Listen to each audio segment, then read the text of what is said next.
Орындаушы біздің ісімізден кейін де қанша біз сотқа беріп жатсақ та ел тоғып әлі ісін тоқтатар емес, жалғастырып жатыр. Міне көріп жатсыздар әлеуметтік желіден. Тағы да бір қарт кісі да жақын мақында, осы бір апта болды ғой деймін, үйінен қуып шықты. Әлеуметтік желіге резонанс тудырып шығып жатса да, бұл ел тоғыптың заңсыздығы, бірақ соттар көз жұма қарап отыр. Бүгінгі сот, жаңа мен заңгерім өкілім айтып өтті барлығын, заңсыздықтарын. Қазір судьяның тарапынан мен қарсылығымды білдіріп, өзімнің шағымымды түсіріп, отводымды жазып қойдым. Сот кабинетінен тағы да жіберетін боламыз. Сіздер де осындай соттан жәбір көріп жүрген болсаңыздар, пікірлеріңізді жазыңыздар, жекеге жазыңыздар, телефон номерлеріңізді қосыңыздар. Бірігіп топтық қазір шағымға дайындалып жатырмыз. Сол топтық арызға бізге қосылып үлгеруге әрекет жасаңыздар. Қанша көп адам болса, бұл кісінің ел тоғыптың сонша қылмысы ақтарыла береді. Сондықтан біз елде осындай тек ел тоғып емес, ел тоғып сияқты адамдарға да басқа заң бұзайтын жеке сот орындаушы болсын, судья болсын, басқа да жоқ мемлекеттік қызметкерлер болсын, құқық қорғау қызметкерлері болсын, біз барлығына сабақ болатындай әрекет жасауымыз керек. Халық жұмыла көтерілуіміз керек.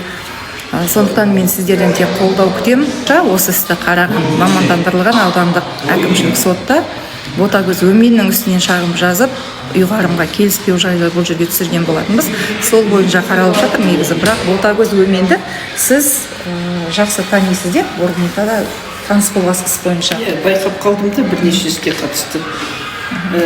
Бір нақты шешім шығармайды да, көбінесе не қараусыз қалдыру, не қайтару сондаймен. Бірақ алады, өндіріске қабылдайды. Одан кейін оны өзінше қараған болады. Содан кейін бір кәдімгі күрделі мәселелер байқала бастаған кезде дереу қаралмайды деп ұйғарым шығара салады. Мұндайда егер ол осы кодекстің тәртібімен қаралмайтын болса, ол бастан қабылдаған кезде бірден қайтару керек пе? Иә. Бұл енді заңға қайшы болып тұр. Иә, жалпы ауданаралық сот болсын, қалааралық сот болсын, барлығының аузы бір деп ойлаймын.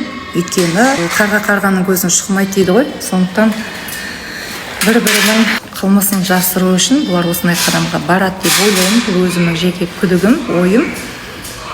Сондықтан біз қалмаймыз. Мен соңына дейін барамын.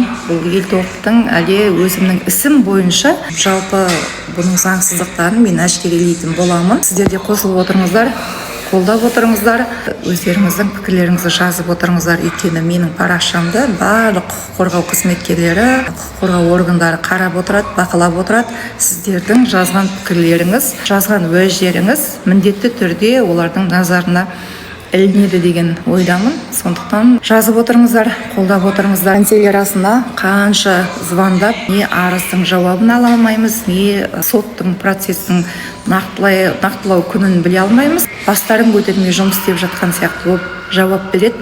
2-3 күннен кейін, 1-4 күннен кейін, бірақ ішіне келсең ешқандай жұмыс жүріп жатқан жоқ. Коридордың соңында болды. Біз сол сот залына барам дегенше қанша есік ашық өттік. Жұмыс уақытысының өзінде судьялар телефонмен сөйлесіп, болмаса екеуара, үшеуара өздері әңгіме қылып отыр. Бас көтеріп жұмыс істейтіндей бұл жерде жұмыс жүріп жатқан жоқ.